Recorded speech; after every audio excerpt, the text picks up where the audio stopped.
The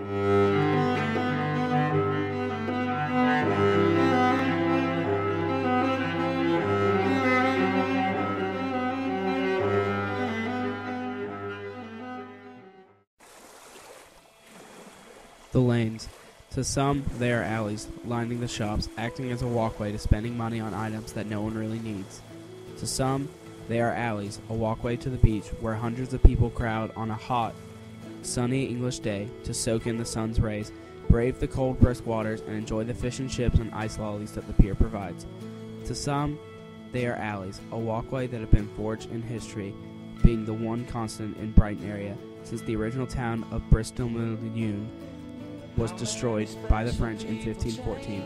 But to me, they are a place that reminds me of my childhood.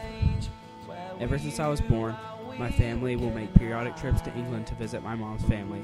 When I was young, the beach was a place of joy, where I could run along the pier, pushing pence in the machines, trying to win big off the rig machines. A place where I could munch on Magnum, an ice cream native to Europe, or a place where I could dive into the waters of the English Channel only to return immediately to the warm, rocky beach, not being able to handle the frigid water. I, however, was not the only one who found the sights, sounds, smells, and memories of Brighton appealing.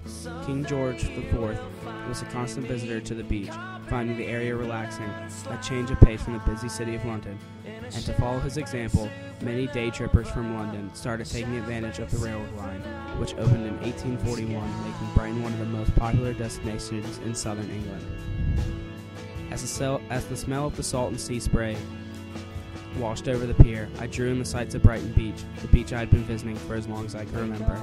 I had returned to the place that I loved as a child, on the summer before I entered college. The sounds of the betting machines and amusement rides pinged and ringed in the air, only muffled by the crash of waves on the rocky beach, adorned with sunbathers. As I looked across the ocean, I could see the sun setting on the old pier, and various ferries gliding across the channel. As I entered the lobby of the pier, the sounds of the machines rang louder, overpowering the roar of the waves of the ocean, which were becoming weaker as the night grew closer. The glow of the lights reminded me of my childhood, pushing pence into the slots, trying to win big off the rig games. As I progressed along the pier, I passed the food stands, selling foods common in English culture, fish and chips, ice lollies, and various cakes and pastries. As the smells followed me down the pier, I saw the haunted house, which I remember being scared of when I was young. The lights of the shark game drew me towards the attraction. I remember looking at the game every time, wanting to race my dolphin faster than others so I could win a stuffed shark.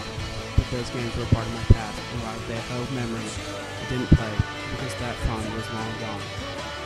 When I passed the rides, I heard the screams of fear from the roller coasters and pirouettes that whizzed, zoomed, and looked highly unsafe. As the pier ended, I stared out across the sea, seeing only the sun disappearing behind the frigid waters of the channel. I have realized now that the beach has become more than just a vacation spot. It has become a part of my life, with much of my inspiration as a writer, both with word and music, stemming from the water, the pier,